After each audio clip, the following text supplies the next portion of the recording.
কামরাঙার চাটনি।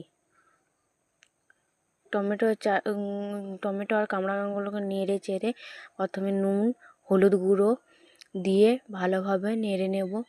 নেড়ে নেওয়ার পর ঢাকা দিয়ে দেবো, যাতে এর থেকে যা জলটা থাকে সেটা বেরিয়ে যায়। ঢাকা খুলে দেখব ভালোভাবে ভাজা হয়ে গেছে। এরপর আমি সামান্য পরিমাণে এতে আমি জল ঢেলে নেব। নেড়ে চেড়ে জল ঢেলে আর একবার ফুটতে দেওয়ার জন্য আবার একবার ঢাকা দিয়ে দেবো।